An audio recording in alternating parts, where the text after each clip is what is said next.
Hi hello ನಮಸ್ತೆ ವೀಕ್ಷಕರೇ. ಇಂದು ಧಾರವಾಡ ಜಿಲ್ಲೆ 11ನೇ ಲೋಕಸಭಾ ಕ್ಷೇತ್ರದಲ್ಲಿ ನ್ಯೂಸ್ 43 ಇಂಡಿಯಾ ತಂಡ ಭೇಟಿ ಮಾಡಿದೆ. ನ್ಯೂಸ್ 43 ಇಂಡಿಯಾ ತಂಡ ಭೇಟಿ ಮಾಡಿರ್ತಕ್ಕಂಥ ವಿಶೇಷತೆ, ಭೇಟಿ ಮಾಡಿರ್ತಕ್ಕಂಥ ಮೂಲ ಅಜೆಂಡಾ ಲೋಕಸಭೆ ಚುನಾವಣಾ ಯಾತ್ರಾ. ಲೋಕಸಭೆ ಚುನಾವಣಾ ಯಾತ್ರಾ ಸಂದರ್ಭದಲ್ಲಿ ನಮ್ಮ ಜೊತೆ ಹುಬ್ಬಳ್ಳಿ ಧಾರವಾಡ ಮಹಾನಗರ ಪಾಲಿಕೆ ಜಿಲ್ಲಾ ಅಧ್ಯಕ್ಷರಾಗಿರ್ತಕ್ಕಂಥ ಮಾನ್ಯ ಶ್ರೀ ತಿಪ್ಪಣ್ಣ ಗಿರಿಯಪ್ಪ ಮಜ್ಜಿಗಿಯವರು, ಇವರು ವಾರ್ಡ್ ನಂಬರ್ 38 ಮಹಾನಗರ ಪಾಲಿಕೆ ಕೌನ್ಸಿಲರ್ ಆಗಿದ್ದಾರೆ ಮತ್ತು ಇವರ ಸಮಾಜ ಸೇವೆ, ಇವರ ಭಾರತೀಯ ಜನತಾ ಪಕ್ಷದ ಕಟ್ಟಾಳು RSS ಸಿದ್ಧಾಂತಗಳನ್ನು ಇವೆಲ್ಲವನ್ನು ಮೆಚ್ಚಿ ಈ ಕ್ಷೇತ್ರದ ಇವರಿಗೆ ಒಂದು ಜಿಲ್ಲಾ ಅಧ್ಯಕ್ಷರವಾಗಿ ನೇಮಕ ಮಾಡಿದ್ದಾರೆ.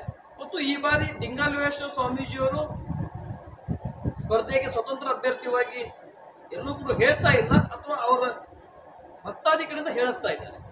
ಒಂದು ಕಡೆ ವಿನೋದ್ ಅಸೂಟಿ 2018ರಲ್ಲಿ ನವಲಗುಂದದ ಸ್ಪರ್ಧೆ ಮಾಡಿದರು. ಅವರು MP ಅಭ್ಯರ್ಥಿಯಾಗಿ ಕಾಂಗ್ರೆಸ್ ಪಕ್ಷದಿಂದ ಸ್ಪರ್ಧೆ ಮಾಡ್ತಾ ಇದ್ದಾರೆ. 5ನೇ ಬಾರಿಗೆ ಗೆಲ್ಲಿಸಬೇಕು. ಮೋದಿಯವರ ವಿಕಸಿತ ಭಾರತ ಕನಸು ಏನಿದೆ ಅದು ಯಶಸ್ವಿಗೊಳಿಸಬೇಕು. 5ನೇ ಬಾರಿಗೆ ಧಾರವಾಡ 11ನೇ ಲೋಕಸಭಾ ಕ್ಷೇತ್ರದಿಂದ ಪ್ರಹ್ಲಾದ್ ಜೋಶಿ ಅವರಿಗೆ ಮತ್ತೆ MP ಆಗಿ ಪಾರ್ಲಿಮೆಂಟ್ಗೆ ಕಳಿಸ್ಬೇಕಂತೇಳಿ ಕನಸು ಕಂಡಿರ್ತಕ್ಕಂಥ ಗ್ರಾಮೀಣ ಭಾಗದ ಬೂತ್ ಮಟ್ಟದ ಕಾರ್ಯಕರ್ತರಾಗಿರಲಿ, ಅಬ್ಕಿ ಬಾರ್ 400 ಪಾರ್ ತೀಸರಿ ಬಾರ್ ಮೋದಿ ಸರ್ಕಾರ ಅನ್ನುವಂಥ ಏನು ಅಜೆಂಡಾ ಇದೆ, ಈ ಅಜೆಂಡಾ ಎಷ್ಟು ಸತ್ಯವಾಗಿದೆ, ಈ ಚುನಾವಣೆ ಎಷ್ಟು ಪ್ರಭಾವ ಬೀಳಬಹುದು ಅನ್ನೋದು ನಮ್ಮ ಜೊತೆ ತಿಪ್ಪಣ್ಣ ಮಜ್ಜಿಗಿಯವರು ಇದ್ದಾರೆ. ಬನ್ನಿ ವೀಕ್ಷಕರು ಅವ್ರ ಜೊತೆ ಮಾತಾಡ್ತಾರೆ. ಸರ್ ನಮಸ್ತೆ. ನ್ಯೂಸ್ 43 ಇಂಡಿಯಾಗೆ ಅವಕಾಶ ಮಾಡಿಕೊಟ್ಟಿದ್ದೀವಿ, ಧನ್ಯವಾದಗಳು. ನನ್ನ ಮೊದಲನೇ ಪ್ರಶ್ನೆ, ರಾಜಕೀಯಕ್ಕೆ ಹೋಗೋಕ್ಕಿಂತ ಮುಂಚೆ 38ನೇ ವಾರ್ಡಿನ ಕೌನ್ಸಿಲರ್ ಆಗಿ ಆಯ್ಕೆಯಾಗಿದೆ. ಅಲ್ಲಿನ ರಾಜಕಾರಣಕ್ಕೆ ಎಂಟ್ರಿ ಕೊಟ್ಟು ಜಿಲ್ಲಾಧ್ಯಕ್ಷರಾಗಿ ಆಯ್ಕೆಯಾಗಿದೆ. ಹೇಗೆ ಸರ್ ಈಗ ರಾಜಕೀಯ ಬೆಳವಣಿಗೆ? ಇದು ರಾಜಕೀಯ ಬೆಳವಣಿಗೆ ಇವತ್ತಿಂದಲ್ಲ. ನಾನು 2001ರಲ್ಲಿ ಮೊದಲ ಬಾರಿಗೆ ಮಹಾನಗರ ಪಾಲಿಕೆಗೆ ಸದಸ್ಯನಾಗಿ ಆಯ್ಕೆಯಾದೆ. ತದನಂತರ ನಮ್ಮ ರಾಜಕೀಯ ಜೀವನ ಪ್ರಾರಂಭ ಆಯಿತು. ಇಲ್ಲಿಂದ ಇಲ್ಲಿವರೆಗೆ ನಿರಂತರವಾಗಿ ಕಳೆದ 23 ವರ್ಷಗಳಿಂದ ಮಹಾನಗರ ಪಾಲಿಕೆಯಲ್ಲಿ ಸೇವೆಯನ್ನು ಮಾಡಲಾಗುತ್ತದೆ. ಜೊತೆಗೆ ಸಾರ್ವಜನಿಕ ಜೀವನದಲ್ಲಿ ಕೂಡ ಸೇವೆ ಮತ್ತು ಪಕ್ಷದಲ್ಲಿ ಭಾರತೀಯ ಜನತಾ ಪಾರ್ಟಿಗೆ ನಾನು ಸೇರ್ಪಡೆ ಆದ ನಂತರ ಕಳೆದ 18 ವರ್ಷಗಳಿಂದ ನಿರಂತರವಾಗಿ ಪಕ್ಷದ ಎಲ್ಲ ಚಟುವಟಿಕೆಗಳಲ್ಲಿ ತೊಡಗುತ್ತೇನೆ. ಸರಿ ಸರ್, ನಾವು ಜಿಲ್ಲಾ ಅಧ್ಯಕ್ಷರಾದರೆ ಹುಬ್ಬಳ್ಳಿ ಧಾರವಾಡ ಮಹಾನಗರ ಪಾಲಿಕೆ, ಈ ಬಾರಿ ಈ ಚುನಾವಣೆ Modi versus Congress guarantee versus ಮೋದಿನ, ಅಥವಾ ಡೆವಲಪ್ಮೆಂಟ್ ಮೇಲೆನ, ಅಥವಾ ಮಂದಿರ ಮೇಲೆ ಚುನಾವಣೆ ಆಗುತ್ತೆ? ಇಲ್ಲಿ ಕಾಂಗ್ರೆಸ್ಸಿನ ಗ್ಯಾರಂಟಿಗಳ ಬಗ್ಗೆ ಅವ್ರಿಗೆ ಗ್ಯಾರಂಟಿ ಇಲ್ಲ, ಮೊದಲನೇದಾಗಿ. ಯಾಕೆಂದರೆ ಇವತ್ತು ಜನರಿಗೆ ನಾವು ಎಲ್ಲವನ್ನೂ ಫ್ರೀಯಾಗಿ ಕೊಡ್ತೀವಂಥ ಒಂದು ಸ್ಕೀಮನ್ನು ಅವ್ರು ತೆಗೆದುಕೊಂಡಂತಾಗಿದೆ. ನಿಜವಾಗ್ಲೂ ನನಗೆ ಖೇದ ಅನಿಸೋದೇನೆಂದರೆ, ಈ ರಾಜ್ಯದ ಮುಖ್ಯಮಂತ್ರಿಗಳು ಅನೇಕ ಬಾರಿ ಒಂದು ಆರ್ಥಿಕ ನೀತಿಯನ್ನು ಅಳವಡಿಸಿಕೊಂಡಂಥವ್ರು, ರಾಜ್ಯದಲ್ಲಿ ಅನೇಕ ಬಜೆಟ್ಗಳನ್ನು ಕೊಟ್ಟಂಥ ಸಿದ್ದರಾಮಯ್ಯನವರು ಈ ಒಂದು ವ್ಯವಸ್ಥೆಗೆ ಹೇಗೆ ಒಪ್ಪಿಕೊಂಡ್ರು ಅಂತ ಹೇಳಿ ನಾನು ಕೇಳಿದ್ದೆ. ಯಾಕೆಂದರೆ ಈ ರಾಜ್ಯದ ಅನೇಕ ಬಜೆಟ್ಗಳನ್ನು ಮಂಡನೆ ಮಾಡಬೇಕಾದ್ರೆ ಸಿದ್ದರಾಮಯ್ಯ ಅವ್ರ ಕಲ್ಪನೆ ಹೇಗಿರ್ತಿತ್ತು ಅನ್ನೋದು ಅವರು ನಿಜವಾಗ್ಲೂ ಆತ್ಮಾವಲೋಕನ ಮಾಡಬೇಕು. ಇವತ್ತು ಕಾಂಗ್ರೆಸ್ಸಿನ ಕೆಲವೊಂದಿಷ್ಟು ಹಿಡಿತಗಳ ಮಧ್ಯೆ ಸಿಕ್ಕಾಕೊಂಡವರು ಮುಖ್ಯಮಂತ್ರಿ ಆಗಿರ್ಬೇಕು ಅನ್ನೋದು ಅಷ್ಟೇ ಅವರು ಚಿಂತನೆ ಮಾಡ್ತಾ ಇದ್ದಾರೆ. ಆದರೆ ತಮ್ಮ ಮೌಲ್ಯ ಮತ್ತು ಸಿದ್ಧಾಂತಗಳನ್ನು ಇವತ್ತು ಅವರು ಕಳೆದುಕೊಂಡಿದ್ದಾರೆ ನನ್ನ ಹೆಸರು. ಸರಿ ಸರ್, ಒಂದು ಕಡೆ ಕಾಂಗ್ರೆಸ್ನಿಂದ 5 ಗ್ಯಾರಂಟಿ, ಮತ್ತೊಂದು ಕಡೆ ಮೋದಿ ಗ್ಯಾರಂಟಿ, ಮೋದಿಯವರ ವಿಕಸಿತ ಭಾರತ, ಮತ್ತು 3ನೇ ಬಾರಿಗೆ ಪ್ರಧಾನಿಯಾಗಿ ವಿಶ್ವದಲ್ಲಿ ನಂಬರ್ 1 ಭಾರತ ದೇಶ ಆಗಬೇಕಾಗಿರ್ತಕ್ಕಂಥ ಕನಸನ್ನು ಕಾಣ್ತಾ ಇದ್ದಾರೆ. ಈ ಕನಸು ಎಷ್ಟು ಯಶಸ್ವಿ ಆಗುತ್ತೆ? ಖಂಡಿತವಾಗಿಯೂ ಯಶಸ್ವಿ ಆಗುತ್ತೆ. ಸಾಮಾನ್ಯ ಪ್ರಧಾನಮಂತ್ರಿ ನರೇಂದ್ರ ಮೋದಿಯವರ ಕೆಲಸ ಕಾರ್ಯಗಳಿರ್ಬೋದು ಮತ್ತು ಅವರ ಕಾರ್ಯವೈಖರಿ ಭಾರತವಷ್ಟೇ ಅಲ್ಲ, ಇಡೀ ಜಗತ್ತಿನ ಅನೇಕ ರಾಷ್ಟ್ರಗಳು ಇವತ್ತು ಮೋದಿಯವರ ನಾಯಕತ್ವವನ್ನು ಭಾರತದಲ್ಲಿ ಒಪ್ಪಿಕೊಂಡಿರುವುದನ್ನು ಎಲ್ಲ ರಾಷ್ಟ್ರಗಳು ಕೂಡ ಕಾರಣ ಅನೇಕ ದೇಶಗಳ ಜೊತೆಗೆ ಅವರಿಗೆ ಇರ್ತಕ್ಕಂಥ ಒಂದು ಉತ್ತಮ ಬಾಂಧವ್ಯ ಮತ್ತು ಭಾರತದಲ್ಲಿ ಅವರು ಅವರದ್ದೇ ಆದಂಥ ಕಾರ್ಯಚಟುವಟಿಕೆ ಇದು ಖಂಡಿತವಾಗಿ ಮೋದಿಯವರ ಗೆಲುವಿಗೆ ಯಶಸ್ವಿ. ಸರಿ ಸರ್, ಈ ಕ್ಷೇತ್ರದಲ್ಲಿ 2004ರಲ್ಲಿ BS ಪಾಟೀಲ್ ಅವರು ರೋಣ ಮೂಲದವರು ಸ್ಪರ್ಧೆ ಮಾಡಿದರು. ಮಂಜುನಾಥ್ ಕುಂದೂರು 9ರಲ್ಲಿ ಸ್ಪರ್ಧೆ ಮಾಡಿದರು. 14-19ರಲ್ಲಿ ವಿನಯ್ ಕುಲಕರ್ಣಿ ಸ್ಪರ್ಧೆ ಮಾಡಿದ್ರು ಕೂಡ ಈ ಕ್ಷೇತ್ರದಲ್ಲಿ ಲೀಡಿಂಗ್ ಕಡಿಮೆ ಆಗಿರಲ್ಲ, ಲೀಡಿಂಗ್ ಅಂತರದಲ್ಲಿ ಹೋಗ್ತಾರೆ ಪ್ರಹ್ಲಾದ್ ಜೋಶಿ ಅವರು. ಈಗ ವಿನೋದ್ ಅಸೋಕಿ ಒಂದು ಯುವಕ, 32ರಿಂದ 33 ವಯಸ್ಸಿನ ಯುವಕನಿಗೆ ಹಣ ಹಾಕಿದ್ದಾರೆ. ಒಂದು ಕಡೆ ದಿಂಗಾಲೇಶ್ವರ ಸ್ವಾಮೀಜಿಯವರು ನಾನು ಯಾವುದೇ ಪಕ್ಷದ ವಿರುದ್ಧ ಇಲ್ಲ, ನಾನು ಇರೋದು ಈ ಕ್ಷೇತ್ರದ ಸಂಸದರ ನಡೆಯ ನುಡಿಯ ಮೇಲೆ ನಾನು ವಿರೋಧವಾಗಿದ್ದೇನೆ, ಅವರಿಗೆ ಸೋಲಿಸುವುದೇ ನನ್ನ ಮೂಲ ಅಜೆಂಡಾ ಅಂತ. ಎಷ್ಟು ಮೈನಸ್ ಆಗ್ಬೋದು ಭಾರತೀಯ ಜನತಾ ಪಕ್ಷಕ್ಕೆ, ಕಾಂಗ್ರೆಸ್ಗೆ ಎಷ್ಟು ಪ್ಲಸ್ ಆಗ್ಬೋದು? ಖಂಡಿತವಾಗಿಯೂ ಇದು ಪ್ರಹ್ಲಾದ್ ಜೋಶಿ ಅವರ 5ನೇ ಚುನಾವಣೆ. ಕಳೆದ 4 ಬಾರಿ ಚುನಾವಣೆಗೂ ಕೂಡ ಇದೇ ರೀತಿಯಾಗಿ ಚುನಾವಣೆ ಸಂದರ್ಭದಲ್ಲಿ ಅನೇಕ ಆರೋಪಗಳನ್ನು ಕಾಂಗ್ರೆಸ್ನವರು ಮಾಡಿದ್ದಾರೆ. ಇದು ರಾಜಕೀಯ ಒಂದು ತಂತ್ರಗಾರಿಕೆ ಅಷ್ಟೇ. ಬಟ್ ಜನರ ತೀರ್ಮಾನ ಏನಿರುತ್ತೆ ಆ ತೀರ್ಮಾನಕ್ಕೆ ಎಲ್ಲರೂ ತಲೆ ಮಾಡ್ತಾರೆ. ಇಲ್ಲಿ ಮುಂದಿನ ಸ್ಪರ್ಧಾಳು ಯಾರು ಅಂತೇಳಿ ಭಾರತೀಯ ಜನತಾ ಪಾರ್ಟಿ ಯಾವಾಗಲೂ ವಿಚಾರ ಮಾಡಿಲ್ಲ.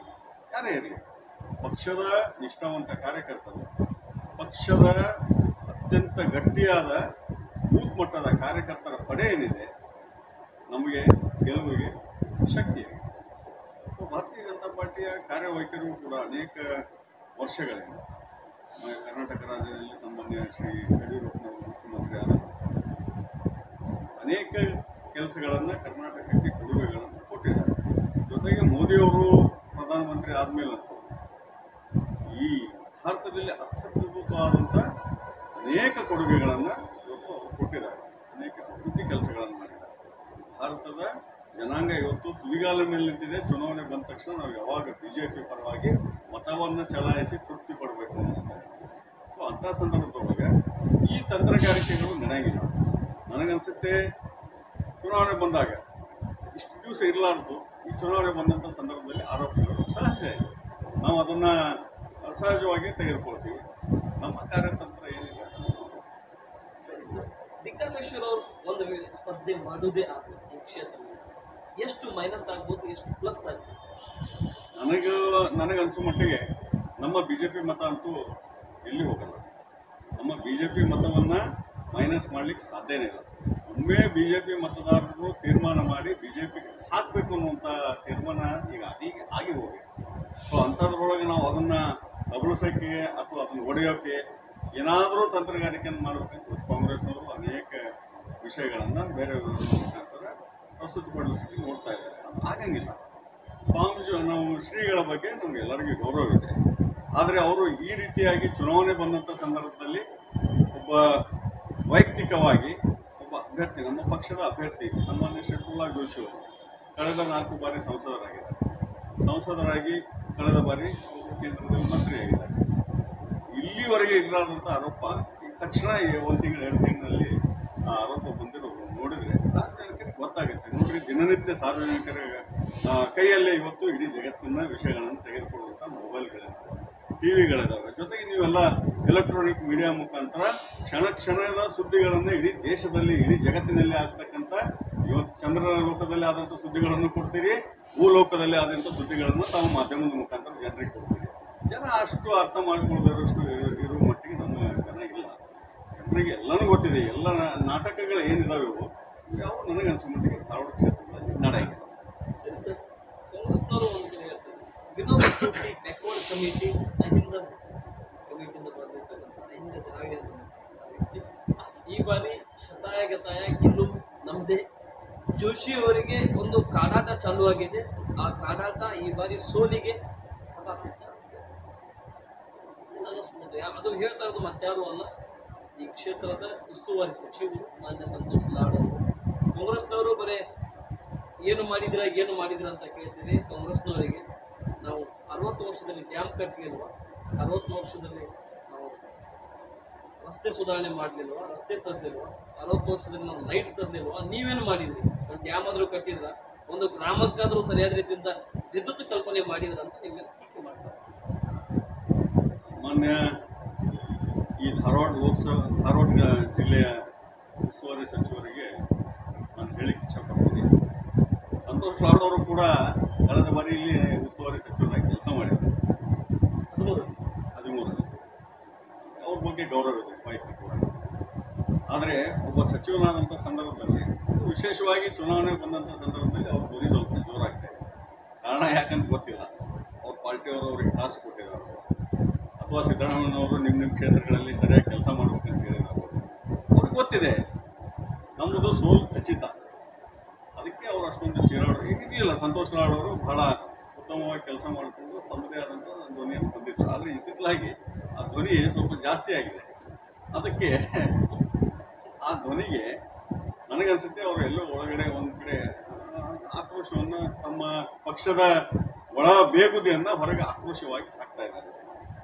ಇವತ್ತು ಒಬ್ಬ ಸಾಮಾನ್ಯ ಮಗು ಕೇಳಿದ್ರು ಹೇಳುತ್ತೆ ಪ್ರಧಾನಮಂತ್ರಿ ಮೋದಿಯವರು ಏನು ಮಾಡಿದ್ದಾರೆ. ಮೋದಿಯವ್ರ ಬಗ್ಗೆ ಕ್ವಶನ್ ಮಾಡುವಂಥ ಮಟ್ಟಕ್ಕೆ ಸನ್ಮಾನ್ಯ ಶ್ರೀ ಲಾಡ್ ಅವರು ಮಾತಾಡಲಿ. ಆದರೆ ಅವರಿಗೆ ಅರ್ಥ ಆಗಬೇಕು. ಅವ್ರನ್ನ ಬೇಕಾದ್ರೆ ನೀವು ಒಂದ್ಸಲ ಅವ್ರನ್ನ ರಾಜಕೀಯ ಬಿಟ್ಟು ವೈಯಕ್ತಿಕವಾಗಿ ಒಂದ್ಸಲ ಅವ್ರ ಜೊತೆಗೆ ಚರ್ಚೆಗೆ ಕೂತ್ಕೊಡ್ರಿ. ಸಿದ್ದರಾಮಯ್ಯ ಜೊತೆ ಬೇಕಾದ್ರೆ ಚರ್ಚೆ ಮಾಡಿರಿ. ಮೋದಿಯವರು ಆಡಳಿತ ಭಾರತದಲ್ಲಿ ಹೇಗಿದೆ ಸರ್, ಇದು ಬಿಟ್ಬಿಡಿ, ರಾಜಕಾರಣ ಬೇಡ. ಅಥವಾ ನಿದ್ದೆ ಮಂಪರ್ನಲ್ಲಿ ಅಭಿಷೇಕ್ ಸಿದ್ದರಾಮಯ್ಯ ಅವ್ರನ್ನ ಕೇಳ್ರಿ, ಹೇಳ್ತಾರವ್ರು ಮೋದಿ ಮೋದಿ ಮೋದಿ ಅಂತ. ಇದು ನೋಡ್ರಿ, ಭಾರತಕ್ಕೆ ಒಬ್ಬ ಉತ್ತಮ ನಾಯಕ ಸಿಗ್ತಾರೆ. ಭಾರತ ಇಡೀ ಜಗತ್ತಿನ ಒಂದು ನಾಯಕತ್ವ ಹೊಂದುವಂಥ ಅವಕಾಶ ಭಾರತಕ್ಕಿದೆ. ಕಳೆದ 10 ವರ್ಷಗಳಲ್ಲಿ ಒಂದು ಉದಾಹರಣೆ ತಗೊಳ್ರಿ.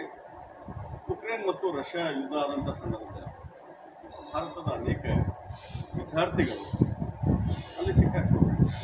ಕಲೀಲಿಕ್ಕೆ ಹೋದಂಥ ವಿದ್ಯಾರ್ಥಿಗಳು ಆ ರಷ್ಯಾ ಮತ್ತು ಉಕ್ರೇನಿನ ಯುದ್ಧವನ್ನು ನಿಲ್ಲಿಸಿ ಒಂದು ದಿನದ ಮಟ್ಟಿಗೆ ನಮ್ಮ ವಿದ್ಯಾರ್ಥಿಗಳನ್ನು ಭಾರತಕ್ಕೆ ಕರೆದುಕೊಂಡು ಅಂಥ ಸಂದರ್ಭದಲ್ಲಿ ಪಾಕಿಸ್ತಾನದ ಕೆಲವೊಂದಿಷ್ಟು ವಿದ್ಯಾರ್ಥಿಗಳು ಕೂಡ ನಾವು ಭಾರತದವರು ಅಂತೇಳಿ ಅಲ್ಲಿಂದ ಪಾರಾಗ್ತಾರೆ. ಇದು ಈ ಸಂಕೇತವನ್ನು ನಾವು ನೋಡಬೇಕು. ಮತ್ತು ಅನೇಕ ರಾಷ್ಟ್ರಗಳು ಭಾರತದ ಮೇಲೆ ಮೊದಲು ಪ್ರತಿಯೊಂದು ಹಂತದಲ್ಲಿ ಮುಗಿ ಬೀಳ್ತಿದೆ. ಅಥವಾ ನಾವು ಒಂದು ವಿಚಾರ ಮಾಡೋಣ, ಕಳೆದ ಈಗ ಏನು ಮೋದಿಯವರು ಬರೋಕ್ಕಿಂತ ಮುಂಚೆ ಅಥವಾ ವಾಜಪೇಯಿ ಅವ್ರಿಗಿಂತ ಮುಂಚೆ ಭಾರತದ ಒಬ್ಬ ಯಾವ ಪ್ರಧಾನಮಂತ್ರಿ ಆದರೂ ಯಾವುದಾದ್ರೂ ವಿದೇಶಕ್ಕೆ ಹೋಗ್ಬೇಕಂದ್ರೆ ಮೊದಲು ನಾವು ಬರ್ತೀವಪ್ಪ, ನೀವು ಒಂದಿಷ್ಟು ಒಪ್ಪಿಗೆ ಕೊಡ್ರಿ ನಮಗೆ ಕೇಳ್ತಿದ್ರು. ಇವತ್ತು ಬಂದ ತಕ್ಷಣ ಅವರು ಭಾರತದವರು ಇಲ್ಲಿ ನಮ್ಮ ವಿದೇಶಕ್ಕೆ ಬಂದ ತಕ್ಷಣ ಭಾರತಕ್ಕೆ ಏನಾದರೂ ಕೇಳ್ತಾರೆ, ಕೊಡುಗೆಯನ್ನು ಕೇಳ್ತಾರೆ, ದುಡ್ಡನ್ನು ಕೇಳ್ತಾರೆ, ಆರ್ಥಿಕವಾಗಿ ಸಹಾಯ ಮಾಡ್ರಿ ಅಂತ ಹೇಳಿ ಹೇಳ್ತಾರೆ ಅನ್ನುವಂಥ ಭಾವನೆ. ಇವತ್ತು ಆ ಭಾವನೆ ಬದಲಾಗಿದೆ. ವಿದೇಶಗಳಲ್ಲಿ ಕೂಡ ಭಾರತ ಆರ್ಥಿಕವಾಗಿ ಬಹಳಷ್ಟು ಬಲಿಷ್ಠವಾಗಿದೆ. ಭಾರತದ ಒಬ್ಬ ಪ್ರಧಾನಮಂತ್ರಿ ನಮ್ಮ ದೇಶಕ್ಕೆ ಬರ್ತಾನಂದ್ರೆ ಆ ದೇಶದವರು ಕೂಡ ಹೆಮ್ಮೆ ಪಡುವಂಥ ಒಬ್ಬ ನಾಯಕ ನಮ್ಮ ಮೋದಿಯವರು. ಇವತ್ತಿನ ನೀವು ನೋಡ್ತಾ ಇದ್ದಾರೆ ಅನೇಕ ವಿದೇಶಗಳಲ್ಲಿ ಒಬ್ಬ ಭಾರತ ದೇಶದ ಪ್ರಧಾನಮಂತ್ರಿಗೆ ಆ ಸ್ವಾಗತ ಮಾಡುವ ರೀತಿ, ಅವರ ಜೊತೆಗೆ ನಡೆದುಕೊಳ್ಳುವಂಥ ರೀತಿ, ಅವರು ಬಂದಂಥ ಅವರ ಸಭೆಯಲ್ಲಿ ಭಾಗವಹಿಸಿದಂಥ ಸಂದರ್ಭದಲ್ಲಿ ಭಾರತದವರು ಇರ್ಬೋದು ಮತ್ತು ಆ ರಾಷ್ಟ್ರದವರು ಇರ್ಬೋದು ದೊಡ್ಡ ಸಂಖ್ಯೆಯಲ್ಲಿ ಭಾಗವಹಿಸುವರು. ಮೋದಿಯವರ ಮಾತುಗಳನ್ನು ಕೇಳೋದು ಇದು ಬೇರೆ ದೇಶಕ್ಕೆ ನಮ್ಮ ಭಾರತದ ದೇಶದ ಪ್ರತಿಯೊಬ್ಬ ನಾಗರಿಕನು ಹೆಮ್ಮೆ ಪಡ್ತಾರೆ. ಸರಿ ಸರ್, ಅವ್ರು ಹೇಳ್ತಾರೆ. ಆದರೆ ಕೆಲವೊಂದಿಷ್ಟು ನಾಯಕರು, ಕೇಂದ್ರ ಸಚಿವರು ಅನ್ನೋದಕ್ಕಿಂತ ಇವರು ಮೋದಿಯ ಹತ್ತಿರದಲ್ಲಿ, ಮೋದಿಯ ಹಿಂಬಾಲಕರಾಗಿ ಅವರ ನೆರಳಿನಲ್ಲಿ ಓಡಾಡಿದವರು. ಆದರೆ ಧಾರವಾಡ ಜಿಲ್ಲೆಗೆ, ಕರ್ನಾಟಕಕ್ಕೆ ಏನು ವಿಶೇಷವಾಗಿ ಕೊಡುಗೆಯನ್ನು ತಂದಿದ್ದಾರೆ. ಸ್ಮಾರ್ಟ್ ಸಿಟಿ ಮತ್ತು ಈ ಕ್ಷೇತ್ರಕ್ಕೆ ತಂದಿದ್ದಾರೆ. ಇನ್ನೂವರೆಗೆ ಕಂಪ್ಲೀಟ್ ಆಗ್ತಾ ಇಲ್ಲ. ಆದರೆ ಕಂಪ್ಲೀಟ್ ಆಗುವುದು ಚುನಾವಣೆ ಸಂದರ್ಭದಲ್ಲಿ ಮಾತ್ರ. ಇನ್ನು ಉಳಿದ ಸಂದರ್ಭದಲ್ಲಿ ಬರೀ ಲೇಟ್ ಲತೀಫ್ ಕೆಲಸಗಳನ್ನು ಆಗ್ತಾ ಹೋಗುತ್ತೆ. ಇವರು ಮಾಡಿದ್ದು ಏನು ಕೆಲಸ? ಇವ್ರಿಗೆ ಹತ್ರ ತಾಕತ್ತಿದ್ರೆ ಚುನಾವಣೆಗೆ ಮೋದಿಯವರ ಫೇಸ್ ಬಿಟ್ಟು ಒನ್ ಮ್ಯಾನ್ ಚುನಾವಣೆ ಆಗಿ ತಮ್ಮ ಫೇಸ್ ಮೇಲೆ ಚುನಾವಣೆ ಆಗಲಿ, ಇವ್ರು ಹೆಂಗೆ ಗೆದ್ದು ಬರ್ತಾರೆ ನಾವು ನೋಡ್ತೀವಿ ಅಂತ ಹೇಳ್ತಾರೆ. ಯಾಕೆ ಸರ್ ಈ ರೀತಿ ಟೀಕೆ? ನೋಡಿ, ನಾನು ಅದಕ್ಕೆ ಹೇಳಿದೆ ಮೊದಲೇ, ಚುನಾವಣೆ ಬಂದಂಥ ಸಂದರ್ಭದಲ್ಲಿ ಇಂಥ ಮಾತುಗಳು ಸಹಜ. ಇವತ್ತು ಕಾಂಗ್ರೆಸ್ನವರು ಹಾಗಿದ್ದರೆ ರಾಹುಲ್ ಗಾಂಧಿ, ಸೋನಿಯಾ ಗಾಂಧಿ ಅವ್ರನ್ನ ಕರೆಸುವಂಥದ್ದು, ಅನೇಕ ರಾಷ್ಟ್ರೀಯ ನಾಯಕರನ್ನು ಕರೆಸುವಂಥದ್ದು ಚುನಾವಣೆ ಸಂದರ್ಭದಲ್ಲಿ ಅವರು ಮಾಡ್ತಾರೆ. ಇವತ್ತು ಕೇಂದ್ರದಲ್ಲಿ ಆದಂಥ ಕೊಡುಗೆಗಳನ್ನು ಜನರ ಮುಂದೆ ಇಡಬೇಕಾಗುತ್ತೆ ನಾವು ಈ ರೀತಿ ಮಾಡಿದ್ದೀವಪ್ಪ ಅಂತ. ಸಾಮಾನ್ಯ ಪ್ರಹ್ಲಾದ್ ಜೋಶಿ ಅವ್ರ ಬಗ್ಗೆ ನೀವು ಅಭಿವೃದ್ಧಿ ಬಗ್ಗೆ ಕೇಳೋದಾದ್ರೆ ನಾನು ನಿಮಗೆ ಒಂದು ಸಂಪೂರ್ಣವಾದಂಥ ಪಟ್ಟಿ ಕೊಡ್ತೀನಿ. ದಯವಿಟ್ಟು ಆ ಪಟ್ಟಿಯನ್ನು ತಾವು ಕೂಡ ಗಮನಿಸಿ. ಧಾರವಾಡ ಜಿಲ್ಲೆಗೆ ಏನು ಕೊಡುಗೆಯನ್ನು ಕೊಟ್ಟಿದ್ದಾರೆ ಅಂತೇಳಿ. ಇವತ್ತು ಒಬ್ಬ ಸಂಸದನಾಗಿ ಅನೇಕ ಸಂಸದರು ಇದ್ದಾರೆ, ನಾನು ಹೇಳಲಿಕ್ಕೆ ಹೋಗಲ್ಲ. ಆದರೆ ಇಲ್ಲಿ ನಮ್ಮ ಸಂಸದರು ಮೊದಲನೇ ಬಾರಿ ಆಯ್ಕೆಯಾಗಿ ಬಂದಂಥ ಸಂದರ್ಭದಲ್ಲಿ, ಎರಡನೇ ಬಾರಿ ಆಯ್ಕೆಯಾಗಿ ಬಂದಂಥ ಸಂದರ್ಭದಲ್ಲಿ ಮತ್ತು 3 ಮತ್ತು 4ನೇ ಬಾರಿ ಆಯ್ಕೆಯಾದ ಸಂದರ್ಭದಲ್ಲಿ ಎಷ್ಟು ಬದಲಾವಣೆಗಳು ಧಾರವಾಡ ಲೋಕಸಭೆಯಲ್ಲಿ ಆಗಿದ್ದಾವೆ ಪಟ್ಟಿ ಇದೆ. ಉದಾಹರಣೆಗೆ ತೆಗೆದುಕೊಳ್ಳೋಣ. ಇವತ್ತು IIT ಬಗ್ಗೆ ಇಡೀ ನಮ್ಮ ಭಾಗದ ಎಲ್ಲ ಜನರು ಎಲ್ಲಿಗೆ ಹೋಗ್ಬೇಕಾಗ್ತಿತ್ತು ಕಲಿಯೋಕ್ಕೆ, ಆ ಕಾನ್ಸೆಪ್ಟನ್ನು ಅವರು ಅರ್ಥ ಮಾಡ್ಕೊಂಡು ಚೆನ್ನೈಗೆ ಹೋಗಬೇಕಾಗಿತ್ತು, ಬೆಂಗಳೂರು ಹೋಗಬೇಕಾಗಿತ್ತು, ಮುಂಬೈ ಹೋಗಬೇಕು. ಮುಂಬೈ, ರೂರ್ಕಿ, ಡೆಲ್ಲಿ ಹತ್ರ ರೂರ್ಕಿ ಅನ್ನುವಂಥ ಊರಿಗೂ ಕೂಡ ನಮ್ಮಲ್ಲಿ ವಿದ್ಯಾರ್ಥಿಗಳು ಅನೇಕ ಹೋಗಿದ್ದಾರೆ. ನಮ್ಮ ಗಮನಕ್ಕೂ ಇದೆ.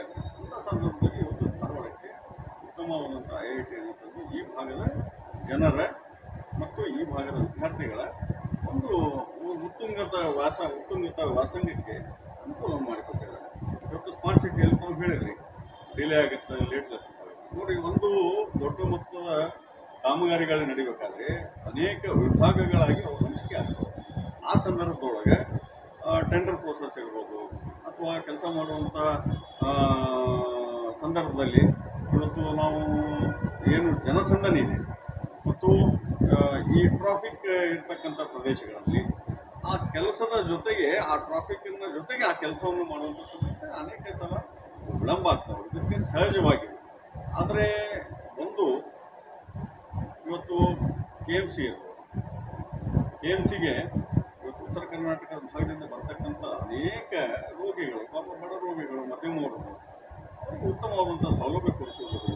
ಇವತ್ತು ರೈಲ್ವೆ ಸ್ಟೇಷನ್ ನಾವು ಇಡೀ ವಿಶ್ವದಲ್ಲಿ ಅತ್ಯಂತ ಉದ್ದವಾದಂಥ ಪ್ಲಾಟ್ಫಾರ್ಮನ್ನು ಹೊಂದಿರುವಂಥ ಒಳ್ಳೆಯ ರೈಲ್ವೆ ಸ್ಟೇಷನ್, ಟ್ರಿಬಲ್ IT ಇರ್ಬೋದು, ಸ್ಮಾರ್ಟ್ ಸಿಟಿಯಲ್ಲಿ ಅನೇಕ ರಸ್ತೆಗಳಿರ್ಬೋದು. ಇವತ್ತು ಗ್ರಾಮಾಂತರ ಭಾಗದೊಳಗೆ ನೀವು ಹೋಗಿ ಮಹಾನಗರದಲ್ಲಿ ಬಿಟ್ಬಿಡಿ, ಇವರು ಮಾಧ್ಯಮದ ಮುಂದೆ ಆರೋಪ ಮಾಡ್ತಾರಲ್ಲ, ಗ್ರಾಮಾಂತರದೊಳಗೆ ಹೋಗಿ ಪ್ರಹ್ಲಾದ್ ಜೋಶಿ ಅವ್ರನ್ನ ಕೇಳಿ, ನೀವು ಯಾರು ಪ್ರಹ್ಲಾದ್ ಜೋಶಿ ಅವ್ರು ಅಂತೇಳಿ.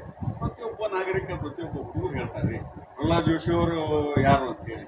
ಅವ್ರೇನು ಹೇಳ್ತಾರೆ, ಇವತ್ತು ಪ್ರಹ್ಲಾದ್ ಜೋಶಿ ಅವ್ರಿ ಮೋದಿಯವ್ರು ನೆಕ್ಸ್ಟ್ ನಾವು ಪ್ರಹ್ಲಾದ್ ಜೋಶಿ ಅವ್ರು ಅಂತ ಅವ್ರು ಯಾಕೆ ಈ ಮಾತು ಹೇಳ್ತಾರಂದ್ರೆ, ನಿರಂತರವಾದಂಥ ಆ ಜನರೊಂದಿಗೆ ಒಡನಾಟ, ಆ ಭಾಗದಲ್ಲಿ ಮಾಡತಕ್ಕಂಥ ಅಭಿವೃದ್ಧಿ ಕಾರ್ಯಗಳು ಎಲ್ಲರೊಂದಿಗೆ ಬೆರೆತು ಹೋಗುವಂಥ ಒಂದು ಸ್ವಭಾವ. ಈ ಸ್ವಭಾವದ ಮೇಲೆ ಪ್ರಹ್ಲಾದ್ ಜೋಶಿ ಅವರು ಧಾರವಾಡ ಲೋಕಸಭೆಗೆ ನಮ್ಮ ಕ್ಷೇತ್ರದಲ್ಲಿ ವಿಶೇಷವಾಗಿ ಸಮಯ ಸಿಕ್ಕಾಗ ಖಂಡಿತವಾಗಿ ಇಡೀ ಕ್ಷೇತ್ರವನ್ನು ಪ್ರವಾಸ ಮಾಡಿದ್ದಾರೆ.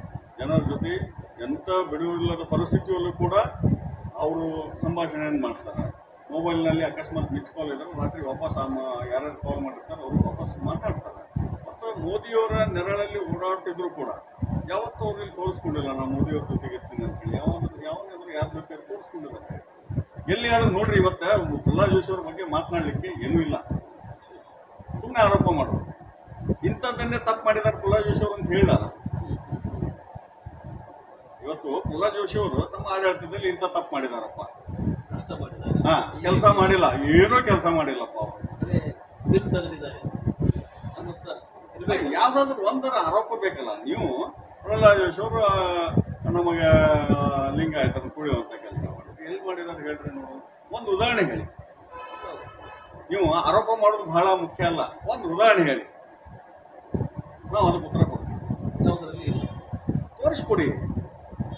ಒಬ್ಬ ರಾಜಕಾರಣದಲ್ಲಿ ಒಬ್ಬ ಮನುಷ್ಯ, ಒಬ್ಬ ನಾಯಕನಾಗಿ ಎಲ್ಲ ಹಂತದ ಎಲ್ಲ ಸ್ತರದ ನಾಯಕರ, ಕೆಳ ಮಟ್ಟದ ಕಾರ್ಯಕರ್ತರಿರ್ಬೋದು, ಎರಡನೇ ಹಂತದ ನಾಯಕರಿರ್ಬೋದು, ಕಾರ್ಯಕರ್ತರನ್ನು ಬೆಳೆಸೋ ಮಟ್ಟಿನಲ್ಲಿರ್ಬೋದು, ಎಲ್ಲರನ್ನೂ ಸಮತೂಗಿಸ್ಕೊಂಡು ಹೋಗೋದಿದೆಯಲ್ಲ.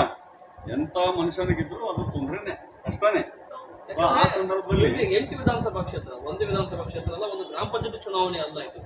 8 ವಿಧಾನಸಭಾ ಕ್ಷೇತ್ರ, 1893 ಬೂತ್ಗಳನ್ನು ಕಾಳಜಿ ವಹಿಸಿಕೊಂಡು ಒಂದು ಸಮಗ್ರವಾಗಿ ನೋಡ್ಕೊಂಡು ಹೋಗುವಂಥ ನಾಯಕರು. ಖಂಡಿತವಾಗಿಯೂ ಅದು ಎಲ್ಲ ಪ್ರದೇಶಗಳಲ್ಲಿದೆ. ಚುನಾವಣೆಯಲ್ಲಿ ಇದೊಂದು ಏನಾದರೂ ಈ ರೀತಿ ಗಾಳಿ ಸುದ್ದಿಗಳನ್ನು ಆಡುವುದು ಅಥವಾ ಇಂಥ ಕುತಂತ್ರಗಳನ್ನು ಮಾಡುವುದು, ಇದು ಜನರ ಹತ್ರ ಈಗಿನ ಜನರ ಹತ್ರ ಅಂತೂ ನಡೆಯಕ್ಕೆ ಸಾಧ್ಯ. ಜನ ಈಗಾಗಲೇ ಬಹಳಷ್ಟು ವೇಗವಾಗಿದ್ದಾರೆ, ಮೊದಲಿನಂತೆ ಈಗಿಲ್ಲ. ಆ ನಿಟ್ಟಿನಲ್ಲಿ ಪ್ರಹ್ಲಾದ್ ಜೋಶಿ ಅವ್ರ ಬಗ್ಗೆ ಸುಮ್ಮನೆ ವಿನಾಕಾರಣ ಏನಾದರೂ ಆರೋಪ ಹೊರಿಸೋದ್ರಲ್ಲಿ ಒಂದು ಹುರುಳಿಲ್ಲ. ಸೊ ಜನ ಈಗಾಗಲೇ ತೀರ್ಮಾನ ಮಾಡಿದ್ದಾರೆ ಧಾರವಾಡ ಲೋಕಸಭಾ ಕ್ಷೇತ್ರಕ್ಕೆ ಪ್ರಹ್ಲಾದ್ ಜೋಶಿ ಅವರಿಗೆ ಯೋಗ್ಯ ಅನ್ನುವಂಥ ತೀರ್ಮಾನ ಕೂಡ ಆಗಿದೆ. ಅದನ್ನು ನಾವು ಬಳಸ್ಕೊಡ್ತೀವಿ. ವಿನೋದ್ ಅಸೊಟ್ಟಿ ಅವ್ರ ಬಗ್ಗೆ ತಾವು ಕೇಳಿದ್ರಿ. ಸೊ ವಿನೋದ್ ಅಸೊಟ್ಟಿ ಅವರಿಗೆ ಅವರು ಕಾಂಗ್ರೆಸ್ನಲ್ಲಿ ಇವತ್ತು ಲೋಕಸಭಾ ಅಭ್ಯರ್ಥಿಯಾಗಿ ಘೋಷಣೆ ಮಾಡಿದ್ದಾರೆ. ಹಿಂದುಳಿದ ವರ್ಗದ ಒಬ್ಬ ಯುವಕನನ್ನು ಅವರು ಇವತ್ತು ಇಲ್ಲಿ ಅಭ್ಯರ್ಥಿ ಅಂತ ಘೋಷಣೆ ಮಾಡಿದ ಮೇಲೆ ನಮ್ಮ ಪಕ್ಷದಲ್ಲಿಯೂ ಕೂಡ ಅನೇಕ ಹಿಂದುಳಿದ ವರ್ಗದ ಭಾಗಗಳು ಈಗಾಗಲೇ ಭಾರತೀಯ ಜನತಾ ಪಾರ್ಟಿಯ ಜೊತೆಗೆ ಎಲ್ಲ ವರ್ಗದ ಜನರು ಇವತ್ತು ಸೇರ್ಕೊಂಡಿದ್ದಾರೆ. ಸೊ ಒಂದು ಪಕ್ಷ ಅಂದರೆ ಎಲ್ಲ ವರ್ಗಗಳನ್ನು ಕೂಡಿಸಿಕೊಂಡು ಹೋಗುವುದೇ ಅದಕ್ಕೇ ಪಕ್ಷ ಅಂತ. ಸೊ ಈ ರೀತಿ ಇದ್ದಾಗ ಇಲ್ಲಿ ಅಲ್ಲಿ ಅವರಲ್ಲಿಯೂ ಲಿಂಗಾಯತ ನಾಯಕರಿದ್ದಾರೆ, ನಮ್ಮಲ್ಲಿಯೂ ಲಿಂಗಾಯತ ನಾಯಕರು, ಹಿಂದುಳಿದ ವರ್ಗದವರು ಅವ್ರ ಕಡೆನೂ ಇದ್ದಾರೆ, ನಮ್ಮ ಕಡೆನೂ ಇದ್ದಾರೆ. ಮತ್ತು ಈ ರೀತಿ ಇರುವಂಥ ಸಂದರ್ಭದೊಳಗೆ ಅದು ಎಲ್ಲಿ ನಮಗೇನು ವ್ಯತ್ಯಾಸ ಆಗುತ್ತೆ ಅಂತ ಹೇಳಿ ನಾನು ಅನ್ಕೊಳ್ಳೋದು. ಸರಿ ಸರ್, ಮೊನ್ನೆ ನಾನು ಕಾಂಗ್ರೆಸ್ ಪ್ರಭಾವಿ ಮುಖಂಡರು ಸಂದರ್ಶನಕ್ಕೆ ಇದೇ ರೀತಿಯ ಸಂದರ್ಶನ ಪ್ರಶ್ನೆಗೆ ಏನು ಕೇಳಿದೆ ಅಂದರೆ 135 ಸ್ಥಾನ ಮತ್ತು 136 ಸ್ಥಾನ ಗ್ಯಾರಂಟಿದೊಂದಿಗೆ ಗೆದ್ದಿದ್ದರೆ ಕಳೆದ 19ರಲ್ಲಿ ಮೈತ್ರಿ ಸರ್ಕಾರ ಇತ್ತು, JDS ಮತ್ತು ಕಾಂಗ್ರೆಸ್ ಮೈತ್ರಿ ಇತ್ತು. ವಿಧಾನಸಭೆ ಚುನಾವಣೆ ಗೆಲ್ತೀರಿ, ಲೋಕಸಭೆ ಯಾಕೆ ಗೆಲ್ಲೋದು? ಯಾಕೆಂದರೆ ಮೋದಿಯವರ ವಿರುದ್ಧವಾಗಿ ನಿಮ್ಮ ಮುಂದಗಡೆ ಪ್ರಭಾವ ಫೇಸ್ ಯಾರು ಇಲ್ವಾ? ಭಾರತ ಜೋಡೋ ಮಾಡ್ತೀರಿ, ಭಾರತ ಜೋಡೋ ನ್ಯಾಯ ಯಾತ್ರಾ ಮಾಡ್ತೀರಿ, ಇದು ಎಷ್ಟು ನಿಮಗೆ ತೃಪ್ತಿ ಕೊಟ್ಟಿದೆ ಅಂತ ಇದು ನೀವೇನು ಪ್ರಶ್ನೆ ಕೇಳಿದ್ರೆ ಈ ಪ್ರಶ್ನೆ BJP ಅವ್ರಿಗೆ ಕೇಳಿ ಅಂತ ಏನಂತ ಕೇಳಬೇಕು ಅಂದಾಗ ಅವ್ರು ಹೇಳಿದ್ರು 135 ಸ್ಥಾನ ನಾವು ಪಡೆದಿದ್ದೀವಿ. ಪ್ರೈಮ್ ಮಿನಿಸ್ಟ್ರು, ಹೋಮ್ ಮಿನಿಸ್ಟ್ರು, ರಾಷ್ಟ್ರೀಯ ಅಧ್ಯಕ್ಷರು ಮತ್ತು ರಕ್ಷಣಾ ಸಚಿವ ರಾಜನಾಥ್ ಸಿಂಗ್ ಅವರು ಎಲ್ಲರೂ ಬಂದು ಕರ್ನಾಟಕದ ಪ್ರತಿ ಗಲ್ಲಿ ಗಲ್ಲಿಯಲ್ಲಿ ಪ್ರತಿ ಮೂಲೆ ಮೂಲೆಯಲ್ಲಿ ಪಾದಯಾತ್ರೆ ಮಾಡಿದರು. ಯಾಕೆ 66 ಸ್ಥಾನಕ್ಕೆ ಇವರು ಬಂದು ತಲುಪಿದ್ರು ಅಂತ ಕೇಳಿದ್ರು. ಸರ್ ಹೇಗೆ ಸರ್ ಅಷ್ಟೆಲ್ಲ ಈಗ ಮೋದಿಯವರ ಫೇಸ್ ಮೇಲೆ ಮತ್ತು ಮೋದಿಯವರ ಫೇಸ್ ಅನ್ನೋಕ್ಕಿಂತ ಈ ದೇಶಕ್ಕಾಗಿ ಮತ ನೀಡಿ ಅಂತ ನಾವು ಕೇಳ್ತೀವಿ. ವಿಧಾನಸಭೆಯಲ್ಲಿ ಯಾಕೆ ಗೆದ್ದಿಲ್ಲ ಸರ್? ಖಂಡಿತ ನೋಡಿ, ಈಗ ಕಾಂಗ್ರೆಸ್ನವರು ಏನಾದ್ರು ಹೇಳ್ಬೋದು, ಗೆದ್ದಿದ್ದಾರೆ ಅವರು. ಜನ ತೀರ್ಮಾನಕ್ಕೆ ಮನ್ನಣೆ ಕೊಡಬೇಕು. ನಾವು ಮನ್ನಣೆ ವಿರೋಧ ಪಕ್ಷದಲ್ಲಿ ಇವತ್ತು ನಾವು ಕೂತ್ಕೊಂಡು ನಮ್ಮ ಕೆಲಸವನ್ನು ಕಾರ್ಯವನ್ನು ನಾವು ನಿಭಾಯಿಸ್ತಾ ಇದ್ದೀವಿ. ಒಂದು ವಿರೋಧ ಪಕ್ಷವಾಗಿ ಏನು ಕೆಲಸ ಮಾಡಬೇಕು ಅದನ್ನು ನಾವು ಇವತ್ತು ನಮ್ಮ ರಾಜ್ಯದಲ್ಲಿ ನಮ್ಮ ನಾಯಕರು ಮಾಡ್ತಾ ಇದ್ದೀವಿ. ಇಲ್ಲಿ ಈ ವಿಷಯಕ್ಕೆ ಸಂಬಂಧಪಟ್ಟ ಮಾತನಾಡುವಾಗ ಬಹಳಷ್ಟು ವಿಷಯಗಳು ಬರ್ತಾವೆ. ಒಂದು ಗ್ಯಾರಂಟಿದು ಪ್ರಭಾವ ಆಗಿದೆ, ಅದು ಅದರಿಂದನೇ ನಾವು ಗೆದ್ದಿದ್ದೀವಿ ಅಂತ ಹೇಳಿ ನಾವು ಸಾಧ್ಯ ಇಲ್ಲ. ಎಲ್ಲ ಒಂದು ಕಡೆ ಸ್ವಲ್ಪ ಮಟ್ಟಿಗೆ ಆಗಿರ್ಬೋದು, ಇಲ್ಲ ಅಂತ ಅದರಿಂದನೇ ಗೆದ್ದಿದ್ದೀವಿ ಅನ್ನೋದು ಅದರದ್ದು ಭಾಳ ಅತಿಶಯೋಕ್ತಿ ಅಂತ ನಾನು ಅನ್ಕೊಳ್ತೀನಿ. ನಾವು ಅವ್ರು ಗೆದ್ದಿರೋದು ಕೆಲವೊಂದಿಷ್ಟು ನಮ್ಮಲ್ಲಿ ಇರ್ತಕ್ಕಂಥ ರಾಜ್ಯದಲ್ಲಿ ಆಡಳಿತ ಮಾಡುವಂಥ ಸಂದರ್ಭದಲ್ಲಿ ನಮ್ಮಲ್ಲಿ ಏನೋ ನ್ಯೂನತೆಗಳು ನಮ್ಮಿಂದ ಆಗಿರ್ಬೋದು, ಅಥವಾ ನಮ್ಮ ನಾಯಕರು ಇಡೀ ರಾಜ್ಯ ಪ್ರವಾಸ ಮಾಡಿದಂಥ ಸಂದರ್ಭದಲ್ಲಿ ಕೂಡ ಎಲ್ಲ ಒಂದು ಕಡೆ ಜನರ ತೀರ್ಮಾನ ಈ ಸಾರಿ ಕಾಂಗ್ರೆಸ್ ಪಕ್ಷಕ್ಕೆ ಕೊಡ್ಬೋದನಪ್ಪ ಅಂತೇಳಿ ವಿಚಾರ ಮಾಡಿದ್ವಿ. ಅನೇಕ ವಿಷಯಗಳಲ್ಲಿ ಅದರಲ್ಲಿ ಬರ್ತಾವೆ. ಅದನ್ನು ನಾವು ಈಗಾಗಲೇ ಒಪ್ಕೊಂಡಿದ್ದೀವಿ. ಅದಕ್ಕೆ ಒಪ್ಕೊಂಡಿದ್ದಕ್ಕೆ ವಿರೋಧ ಪಕ್ಷದಲ್ಲಿ ಉತ್ತಮವಾಗಿ ನಾವು ಕೆಲಸ ಮಾಡ್ತಾ ಇದ್ದೀವಿ. ಇವರ ಕಾರ್ಯವೈಖರಿ, ಇವರ ಆಡಳಿತ ಏನಿದೆ ಈ ಕಳೆದ ಒಂದು 11-12 ತಿಂಗಳಲ್ಲಿ ಈಗ ಅವರು ಏನು ಮಾಡಿದ್ದಾರೆ ಕೆಲಸ, ಅದನ್ನು ಜನ ನೋಡ್ತಾ ಇದ್ದಾರೆ. ಎಲ್ಲಿದೆ ಹೇಳಿ ನೋಡು ನಿಮಗೆ. ಇವತ್ತು ಕಾಂಗ್ರೆಸ್ಸಿನ ಅನೇಕ ಶಾಸಕರು ಆ ಸರ್ಕಾರದ ವಿರುದ್ಧವೇ ತಿರುಗಿ ಬಿದ್ದಾರೆ. ಸರ್ಕಾರದ ವಿರುದ್ಧ ತಿರುಗಿ ಬಿದ್ದಾರೆ. ನಮ್ಮ ಕ್ಷೇತ್ರಕ್ಕೆ ಅಭಿವೃದ್ಧಿಗೆ ದುಡ್ಡು ಕೊಡ್ತಾ ಇಲ್ಲ. ಎಲ್ಲಿದೆ ಹೇಳಿ ನೋಡಿ ಆಡಳಿತ, ಎಲ್ಲಿದೆ ಇವರ ಅಭಿವೃದ್ಧಿ? ಇವತ್ತು DK ಶಿವಕುಮಾರ್ ಮತ್ತು ಸಿದ್ದರಾಮಯ್ಯ ತಮ್ಮ ಆಂತರಿಕ ಕಚ್ಚಾಟದ ಮಧ್ಯೆ ಇಡೀ ರಾಜ್ಯದ ಜನರ ಹಿತಾಸಕ್ತಿಯನ್ನು ಅವರು ಮಾಡ್ತಿದ್ದಾರೆ. ಸೊ ಇಲ್ಲಿ ಅವರ ಆಡಳಿತ ವೈಫಲ್ಯ ಅಂತೇಳಿ ತೋರಿಸ್ತಾರೆ. ಸರಿ ಸರ್, ಕಾಂಗ್ರೆಸ್ನವರು ಅಂತಾರೆ ನಾನು ಕೊನೆ ಹಂತಕ್ಕೆ ಬರ್ತಾರೆ. ಕೆಲವೊಂದಿಷ್ಟು ನೀವು ಕಾರ್ಯಕ್ರಮಕ್ಕೆ ಮತ್ತು ಬೂತ್ ಲೆವೆಲ್ದಲ್ಲಿ ನಿಮ್ಮ ಅಭ್ಯರ್ಥಿ ಪರವಾಗಿ ಪಕ್ಷ ಸಂಘಟನೆ ಮತ್ತು ಅಂದರೆ ಪಕ್ಷ ಸಂಘಟನೆ ಯಾವತ್ತದಲ್ಲಿ ಇದ್ದೀರಿ, ಅದಕ್ಕೆ ಆದಷ್ಟು ಭೇಟಿ ಮಾಡುವಂಥ ಕಾರ್ಯಕ್ರಮಕ್ಕೆ ಹೋಗೋದ್ರಿಂದ ನಾನು ಕೊನೆ ಹಂತಕ್ಕೆ ಬರ್ತಾ ಇದ್ದೀನಿ. ಕಾಂಗ್ರೆಸ್ನವರು ಹೇಳ್ತಾರೆ ನಮಗೆ ಮಹಿಳೆಯರ ಆಶೀರ್ವಾದ ನಮ್ಮ ಜೊತೆ ಇದೆ, ಭಾರತೀಯ ಜನತಾ ಪಕ್ಷದವರು ಏನು ಮಾಡಿದ್ದಾರೆ ಈ ದೇಶಕ್ಕೆ ಅನ್ನೋದು ತೋರಿಸ್ಕೊಡ್ರಿ. ನೋಡಿ, ಇವತ್ತು ಅವರು ಏನಾರ ಹೇಳ್ಕೊಳ್ಳಿ, ಮಹಿಳೆಯರ ಆಶೀರ್ವಾದ ಅಂತ ಹೇಳ್ಕೊಳ್ಳಿ. ಅಲ್ರಿ, ಮಹಿಳೆಯರ ಆಶೀರ್ವಾದ ಅವ್ರಿಗಿದೆ ಅಂದರೆ ಯಾಕೆ ಮೋದಿಯವ್ರಿಗಿಲ್ವಾ? ಇವತ್ತು ಒಬ್ಬ ತಾಯಿ ಮನೆಯಲ್ಲಿ ಆ ಸೌದೆಯನ್ನು ತಂದು ಅಡುಗೆ ಮಾಡಿ, ಉಜ್ವಲ ಯೋಜನೆ ಅಡುಗೆ ಮಾಡಿ ಕ್ಯಾನ್ಸರ್ಗೆ ತುತ್ತಾಗುವಂಥ ಅನೇಕ ಸಂದರ್ಭಗಳನ್ನು ಪ್ರಧಾನಮಂತ್ರಿ ಮೋದಿಯವರು ಮನಗಂಡು ಇವತ್ತು ಆ ಉಜ್ವಲ ಯೋಜನೆಯಲ್ಲಿ ಇಡೀ ಭಾರತದಾದ್ಯಂತ ಅನೇಕ ಮನೆಗಳಿಗೆ ಆ ಸೌಕರ್ಯವನ್ನು ಕೊಟ್ಟಿದ್ದಾರೆ.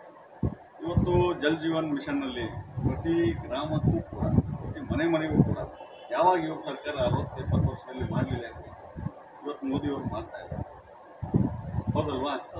ಮಹಿಳೆಯರ ಬಗ್ಗೆ ಹೇಳ್ತಾರೆ ಇವರು. ಮಹಿಳೆಯರಿಗೆ ಇವತ್ತು ನಮ್ಮ 33% ಕೇಂದ್ರದಲ್ಲಿ ಮಾಡಿದ್ದು, ರಿಸರ್ವೇಷನ್ ಮಾಡಿದ್ದು ಮೋದಿಯವರು.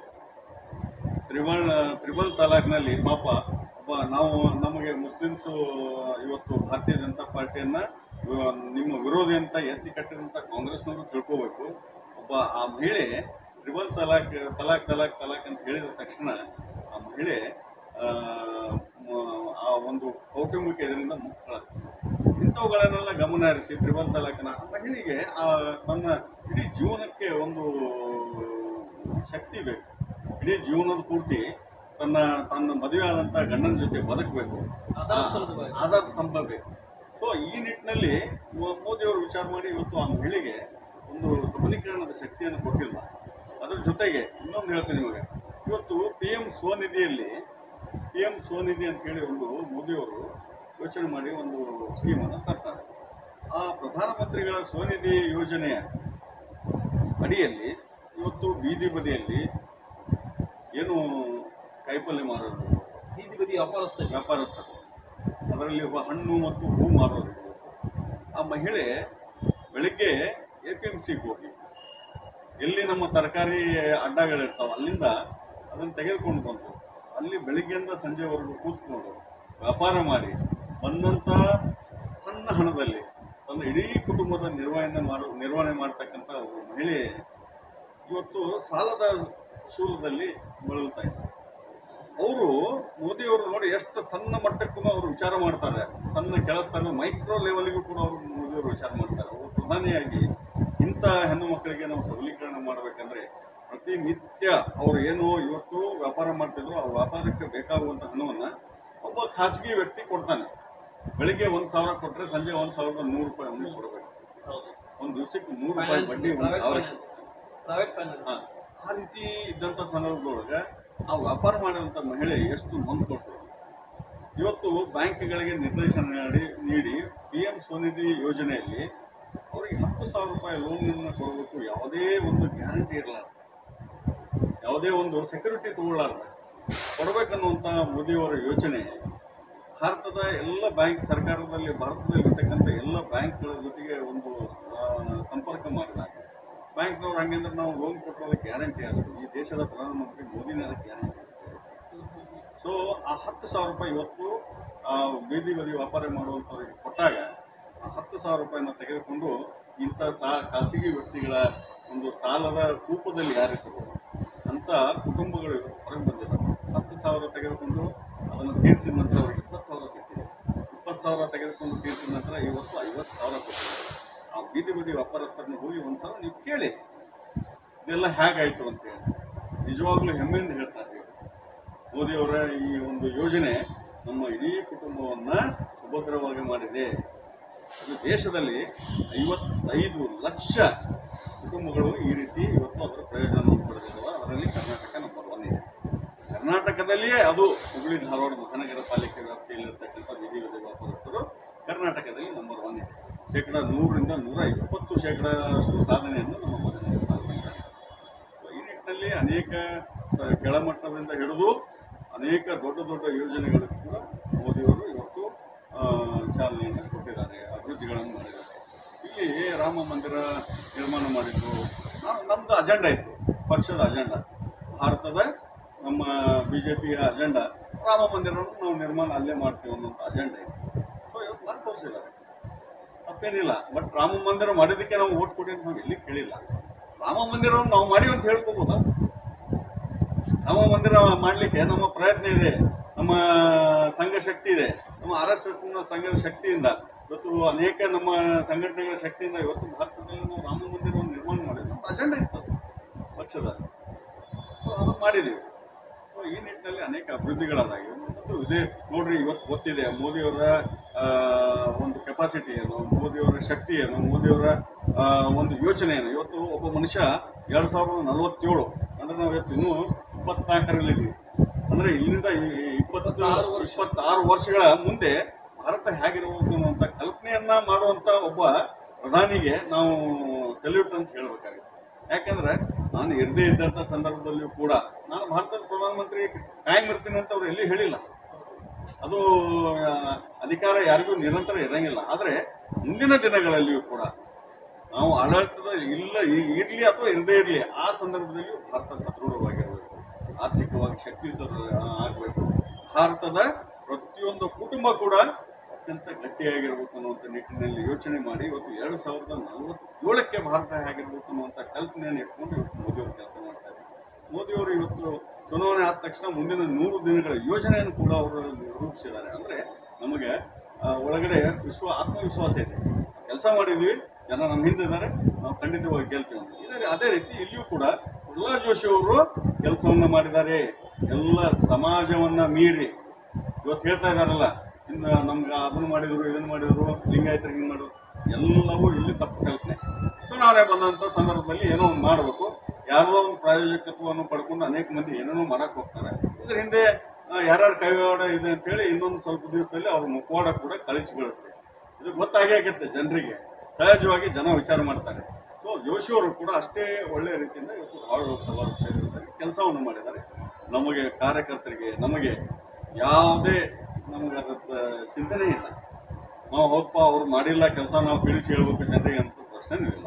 ಸೊ ಅವರ ಅಭಿವೃದ್ಧಿ ಕೆಲಸಗಳನ್ನು, ಮೋದಿಯವರ ಅಭಿವೃದ್ಧಿ ಕೆಲಸಗಳನ್ನು ಇಟ್ಕೊಂಡು ನಾವು ಇವತ್ತು ಕಾರ್ಯಕರ್ತರು ಮನೆ ಮನೆಗೆ ಹೋಗ್ತಾ ಇದ್ದೀವಿ. ಕಾರ್ಯಕರ್ತರ ದೊಡ್ಡ ಶಕ್ತಿ ಇದೆ, ಕಾರ್ಯಕರ್ತರ ಪಡೆ ಇದೆ. ಆ ಕಾರ್ಯಕರ್ತನೇ ಇವತ್ತು ನಮ್ಮ ಪಕ್ಷದ ಒಬ್ಬ ನಿಜವಾದ ನಾಯಕ. ಬೂತ್ ಮಟ್ಟದ ಅಧ್ಯಕ್ಷರು ಮತ್ತು ಕಾರ್ಯಕರ್ತರೇ ನಮ್ಮ ಪಕ್ಷದ ನಿಜವಾದ ನಾಯಕರು. ಭಾರತೀಯ ಜನತಾ ಪಾರ್ಟಿಗೆ ಅನೇಕ ನಾಯಕರಿದ್ದಾರೆ. ಈ ರೀತಿ ಬೂತ್ ಮಟ್ಟದಿಂದ ಲಕ್ಷಾಂತರ ಕೋಟಿ ಗಂಟಲೆ ಕಾರ್ಯಕರ್ತರಿದ್ದಾರೆ. ಭಾರತ ಇಡೀ ಜಗತ್ತಿನಲ್ಲಿ ಅತ್ಯಂತ ದೊಡ್ಡ ಸಂಖ್ಯೆಯಲ್ಲಿ ಸದಸ್ಯತ್ವವನ್ನು ಹೊಂದಿರುವಂತಹ ಭಾರತೀಯ ಜನತಾ ಪಾರ್ಟಿ ಇದೆ. ಅದರ ಜೊತೆಗೆ ಇವತ್ತು ನಾವು ನಮ್ಮ ಹುಬ್ಬಳ್ಳಿ ಮಹಾನಗರ ಪಾಲಿಕೆ ವ್ಯಾಪ್ತಿಯಲ್ಲಿ ಬರ್ತಕ್ಕಂಥ, ನಮ್ಮ ಮಹಾನಗರ ಜಿಲ್ಲೆ ವ್ಯಾಪ್ತಿಯಲ್ಲಿ ಬರ್ತಕ್ಕಂಥ 834 ಬೂತ್ ಅಧ್ಯಕ್ಷರ ಮನೆಗೆ ಭೇಟಿ ಕೊಡುವಂಥ ಕಾರ್ಯಕ್ರಮವನ್ನು ನಾವು ನಿನ್ನೆಯಿಂದ ಪ್ರಾರಂಭ ಮಾಡಿದ್ದೀವಿ. ಬೂತ್ ಅಧ್ಯಕ್ಷರ ಮನೆಗೆ ಜಿಲ್ಲಾಧ್ಯಕ್ಷರ ಭೇಟಿ ಅಂತ ಹೇಳಿ ಹೊಸ ಯೋಜನೆಯನ್ನು ಹಾಕಿಕೊಂಡು ಪ್ರತಿ ಬೂತಿನ ಅಧ್ಯಕ್ಷರ ಮನೆಗೆ ಭೇಟಿ ಕೊಡುವಂಥದ್ದು ನಾವು ಈಗಾಗಲೇ ಪ್ರಾರಂಭ ಮಾಡಿದ್ದೀವಿ. ನಿನ್ನೆ 2 ವಾರ್ಡ್ಗಳಲ್ಲಿ ಸುಮಾರು 18 ಬೂತ್ಗಳಿಗೆ ನಾವು ರೀಚ್ ಆಗಿದ್ದೀವಿ. ಇವತ್ತು 2 ವಾರ್ಡ್ ಇದೆ. ಸೊ ಈ ರೀತಿಯಾಗಿ ನಾವು ಕೆಳ ಹಂತದಿಂದ, ಕೆಳಮಟ್ಟದ ಕೆಳ ಸ್ತರದಿಂದ ಕೂಡ ನಮ್ಮ ಕಾರ್ಯಕರ್ತರು ಗಟ್ಟಿದ್ದಾರೆ, ಜನ ಗಟ್ಟಿದ್ದಾರೆ. ನಾವು ಆರಾಮಾಗಿ ನಾವು ಚುನಾವಣೆ ಗೆಲ್ತೀವಿ ಅಂದರೂ ಕೂಡ ನಮ್ಮ ಕರ್ತವ್ಯವನ್ನು ಅತ್ಯಂತ ಪ್ರಾಮಾಣಿಕವಾಗಿ ಪ್ರತಿಯೊಂದು ಮನೆಗೆ ಹೋಗಿ ಭೇಟಿ ಕೊಟ್ಟು ನಮ್ಮ ಕರ್ತವ್ಯಗಳನ್ನು ತಿಳಿಸಿ ನಾವು ಈ ಚುನಾವಣೆಯನ್ನು ಒಂದು ಚುನಾವಣೆ ಅಂತಲೇ ಎದುರಿಸ್ತೀವಿ ಹೊರತು ಎಲ್ಲಿ ನಾವು ಅಲಕ್ಷ್ಯ ಮಾಡಲ್ಲ. ಈ ನಿಟ್ಟಿನಲ್ಲಿ ನಾವು ಚುನಾವಣೆ, ಈ ಧಾರವಾಡ ಲೋಕಸಭಾ ಚುನಾವಣೆ ಅತ್ಯಂತ ಯಶಸ್ವಿಯಾಗಿ ಮತ್ತು ಹೆಚ್ಚು ಅಧಿಕ ಮತಗಳಿಂದ ನಾವು ಗೆಲ್ತೀವಿ ಅಂತೇಳಿ ಸಂದರ್ಭ. ಸರಿ ಸರ್, ನನ್ನ ಕೊನೆಯ ಪ್ರಶ್ನೆ 2 ಪ್ರಶ್ನೆಯಿಂದ ನಾನು ಸಂದರ್ಶನ ಅಂತ್ಯ ಮಾಡ್ತೇನೆ. ಎದುರಾಳಿ ಕ್ಯಾಂಡಿಡೇಟ್ ಸೂಕ್ತವಾಗಿದ್ದಾರ ಅಥವಾ ಯಾವುದರಲ್ಲಿ ನಿಮಗೆ ಪ್ಲಸ್, ಯಾವುದರಲ್ಲಿ ಮೈನಸ್? ಕ್ಯಾಂಡಿಡೇಟ್ ವಿನೋದ್ ಅಸೋಟಿನ ಸಂತೋಷ್ ಲಾಡ್ ಇಲ್ಲಿ ಅಭ್ಯರ್ಥಿ ಘೋಷಣೆ ಆದಮೇಲೆ ವಿನೋದ್ ಅಸೋಟಿ ಅವರು ಅಭ್ಯರ್ಥಿ ಆಗಿದ್ದರೂ ಕೂಡ ಹೊಸಬ ಅವರು ಒಂದು ವಿಧಾನಸಭಾ ಕ್ಷೇತ್ರ ವ್ಯಾಪ್ತಿಯಲ್ಲಿ ಚುನಾವಣೆಗೆ ನಿಲ್ಲಬೇಕು ಅಂತ ಓಡಾಡಿದವರು. ಇಲ್ಲಿ ಅವರ ಹಿಂದೆ ಲಾಡ್ ಅವರಿಗೆ ಟಾಸ್ಕ್ ಕೊಟ್ಟಿದ್ದಾರೆ. ನೀವು ಇರ್ತಕ್ಕಂಥ ಜಿಲ್ಲಾ ಏನು ಉಸ್ತುವಾರಿ ಸಚಿವರಿದ್ದೀರಿ, ಆ ಜಿಲ್ಲೆಗೆ ಸಂಬಂಧಪಟ್ಟಂಥ ಅಭ್ಯರ್ಥಿಯನ್ನು ಗೆಲ್ಲಿಸುವುದು ನಿಮ್ಮದೇ ಅಂತೇಳಿ. ಸೊ ಇಲ್ಲಿ ಲಾಡ್ ಅವರು ತಮ್ಮ ಎಲ್ಲ ಶಕ್ತಿಗಳನ್ನು, ತಂತ್ರಗಳನ್ನು, ಕುತಂತ್ರಗಳನ್ನು ಮಾಡ್ತಾರೆ. ಅದನ್ನು ಎಲ್ಲವನ್ನು ಎದುರಿಸುವಂಥ ಶಕ್ತಿ ಅತ್ಯಂತ ಪ್ರಬಲವಾಗಿ ನಮ್ಮ ಬಿಜೆಪಿಯ ಎಲ್ಲ ಕಾರ್ಯಕರ್ತರಿಗಿದೆ ಅಂತ. ಸರಿ, ಮಜ್ಜಿಗೆಯವರ ಪಾತ್ರ ಈ ಜಿಲ್ಲೆ ಆಗಿರಲಿ ಅಥವಾ ಈ ಗ್ರಾಮಾಂತರ 5 ವಿಧಾನಸಭಾ ಕ್ಷೇತ್ರದಲ್ಲಿ ಆಗಿರಲಿ ಏನು ಪಾತ್ರವಾಗಿರ್ಬೋದು? ಎಷ್ಟು ಅಂತರದಿಂದ ಪ್ರಹ್ಲಾದ್ ಜೋಶಿ ಅವರಿಗೆ ನೇರವಾಗಿ ಹೊಸ ಪಾರ್ಲಿಮೆಂಟ್ಗೆ ಕಳಿಸುವಂಥ ಪ್ರಯತ್ನ ಮತ್ತು ಕಳಿಸುವಂಥ ತಂತ್ರಗಳನ್ನು ಏನು ಹೇಳ್ತಾರೆ? ಖಂಡಿತ. ಇವತ್ತು ನಾನು ಇಲ್ಲಿ ಕಳೆದ 18 ವರ್ಷಗಳಿಂದ ಪಕ್ಷದ ಸಾಮಾನ್ಯ ಕಾರ್ಯಕರ್ತನಾಗಿ ಒಂದು ಶಕ್ತಿ ಕೇಂದ್ರ, ಉಣಕಲ್ ಗ್ರಾಮ ಬರುತ್ತೆ ನಮ್ಮಲ್ಲಿ, ಉಣಕಲ್ ಭಾಗದ ಶಕ್ತಿ ಕೇಂದ್ರದ ಅಧ್ಯಕ್ಷನಾಗಿ 6 ವರ್ಷಗಳ ಕಾಲ, ಅಂದರೆ 2 ಬಾರಿ ಶಕ್ತಿ ಕೇಂದ್ರದ ಅಧ್ಯಕ್ಷನಾಗಿ ಕೆಲಸ ಮಾಡಿದ್ದೀನಿ. ಮತ್ತು ಹುಬ್ಬಳ್ಳಿ ಸೆಂಟ್ರಲ್ ವಿಧಾನಸಭಾ ಕ್ಷೇತ್ರದ ಉಪಾಧ್ಯಕ್ಷನಾಗಿ ಕೆಲಸ ಮಾಡಿದ್ದೀನಿ. ಹುಬ್ಬಳ್ಳಿ ಸೆಂಟ್ರಲ್ ವಿಧಾನಸಭಾ ಕ್ಷೇತ್ರದ ಅಧ್ಯಕ್ಷನಾಗಿ ಕೆಲಸ ಮಾಡಿದ್ದೇನೆ. ಕಳೆದ 4 ವರ್ಷಗಳಿಂದ ಜಿಲ್ಲಾ ಪ್ರಧಾನ ಕಾರ್ಯದರ್ಶಿಯಾಗಿ ನಾನು ಕೆಲಸ ಮಾಡಿದ್ದೀನಿ ಪಕ್ಷದಲ್ಲಿ, ಮತ್ತು ಇವತ್ತು ಜಿಲ್ಲಾಧ್ಯಕ್ಷನಾಗಿ ನಾನು ಕೆಲಸ ಮಾಡ್ತೇನೆ. ನಾನು ಇದನ್ನು ಜಿಲ್ಲಾ ಅಧ್ಯಕ್ಷ ಅಂದ್ಕೊಳ್ಳಲ್ಲ, ಜಿಲ್ಲಾ ಪ್ರಧಾನ ಸೇವಕ. ನಾನು ಪಕ್ಷದ ಒಬ್ಬ ಸೇವಕನಾಗಿ ಇವತ್ತು ಅಂದ್ಕೊಂಡು ಅದಕ್ಕಿಂತ ಕೆಲಸವನ್ನು ವಿಷಯದಲ್ಲಿ ಮಾಡ್ತೀನಿ. ಒಂದು ಸಾಮಾನ್ಯ ಕಾರ್ಯಕರ್ತರು ಖಂಡಿತ ಅದು ನಾನು ಪದ ನಿಮಿತ್ತ ಇವೆಲ್ಲ ನಮಗೆ 3 ವರ್ಷ ಅಧಿಕಾರ ಇರುತ್ತೆ. ಆದರೆ ಈ 3 ವರ್ಷ ಅದನ್ನು ಅಧಿಕಾರ ಅಂದ್ಕೊಳ್ಳದೆ ಪಕ್ಷದ ನಿಷ್ಠಾವಂತ ಒಬ್ಬ ಕಾರ್ಯಕರ್ತನಾಗಿ ಕೆಲಸ ಮಾಡಲಿಕ್ಕೆ ನಾನು ಬಯಸ್ತೇನೆ. ಸರ್ ಕೊನೆಯದಾಗಿ ನಮ್ಮ ಮಾಧ್ಯಮದ ಮುಖಾಂತರ 8 ವಿಧಾನಸಭಾ ಕ್ಷೇತ್ರ, 3 ಸಿಟಿಯ ವಿಧಾನಸಭಾ ಕ್ಷೇತ್ರ, 5 ಗ್ರಾಮಾಂತರ ವಿಧಾನಸಭಾ ಕ್ಷೇತ್ರದ ಟೋಟಲಿ ಬರುವಂಥ 17 ಲಕ್ಷ ಮತದಾರರಿಗೆ ನ್ಯೂಸ್ ಆಫ್ 43 ಇಂಡಿಯಾ ಮುಖಾಂತರ ನಿಮ್ಮ ಅಭ್ಯರ್ಥಿ ಜೋಶಿಯವರಿಗೆ ಗೆಲ್ಲಿಸಲಿಕ್ಕೆ ಮತ್ತು ಅಂತರದಿಂದ ಕಳಿಸಲಿಕ್ಕೆ ಏನು ಸಂದೇಶ ಕೊಡಬೇಕಂತ ಬೂತ್ ಮಟ್ಟದ ಕಾರ್ಯಕ್ರಮ? ಇವತ್ತು ಧಾರವಾಡ ಲೋಕಸಭಾ ಅಭ್ಯರ್ಥಿಯಾಗಿ ಪ್ರಹ್ಲಾದ್ ಜೋಶಿ ಅವರು ಏನು ಘೋಷಣೆ ಆಗಿದೆ ನಮ್ಮ ಪಕ್ಷದ ವತಿಯಿಂದ. ಸನ್ಮಾನ್ಯ ಶ್ರೀ ಪ್ರಹ್ಲಾದ್ ಜೋಶಿಯವರ ಕಳೆದ 4 ಅವಧಿಯಲ್ಲಿ ಅವ್ರು ಮಾಡಿರ್ತಕ್ಕಂಥ ಅನೇಕ ಅಭಿವೃದ್ಧಿ ಕೆಲಸಗಳನ್ನು ತಮ್ಮದೇ ಆದಂಥ ಕೊಡುಗೆಯನ್ನು ಈ ಧಾರವಾಡ ಜಿಲ್ಲೆಗೆ ಕೊಟ್ಟಿದ್ದಾರೆ. ಮತ್ತು ಮೋದಿಯವರು ಇಡೀ ದೇಶಕ್ಕೆ ತಮ್ಮದೇ ಆದಂಥ ಕೊಡುಗೆಯನ್ನು ಕೊಟ್ಟಿದ್ದಾರೆ. ಸೊ ಈ ನಿಟ್ಟಿನಲ್ಲಿ ನಾನು ಈ ಲೋಕಸಭೆ ಬರ್ತಕ್ಕಂಥ ಎಲ್ಲ ವಿಧಾನಸಭಾ ಕ್ಷೇತ್ರದ ಎಲ್ಲ ಜನರಲ್ಲಿ ಒಂದು ಮನವಿಯನ್ನು ಮಾಡ್ತೀನಿ. ಮತ್ತೊಮ್ಮೆ ಸನ್ಮಾನ್ಯ ಶ್ರೀ ಪ್ರಹ್ಲಾದ್ ಜೋಶಿಯವರ ಆಯ್ಕೆ ಮಾಡಲಿಕ್ಕೆ ತಮ್ಮೆಲ್ಲರ ಸಹಕಾರ ಬೇಕು.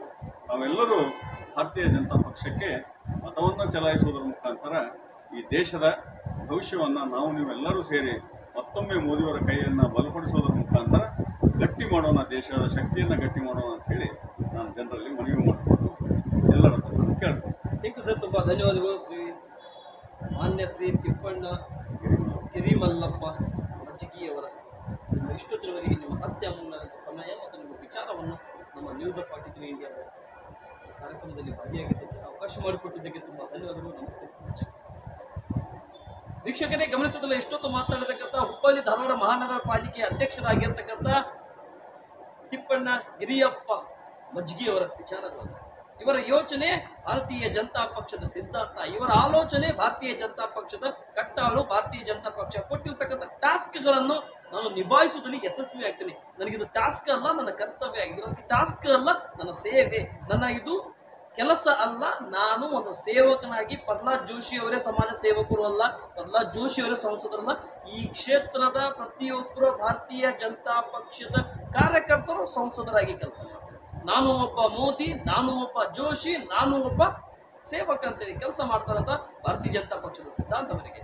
ಇದಷ್ಟು ಮಾಹಿತಿ ತಿಳಿಸತಕ್ಕಂಥ ಹುಬ್ಬಳ್ಳಿ ಧಾರವಾಡ ಮಹಾನಗರ ಪಾಲಿಕೆ ಅಧ್ಯಕ್ಷರಾಗಿರ್ತಕ್ಕಂಥ ಮಾನ್ಯ ಶ್ರೀ ತಿಪ್ಪಣ್ಣ ಮರಿಯಪ್ಪ ಮಜ್ಜಿಗಿಯವರ ವಿಚಾರ ಮತ್ತೆ ಭೇಟಿ ಆಗ್ತೇನೆ. ಅಲ್ಲಿ ನೋಡ್ತಾರೆ news of 43 India. Jai Hind.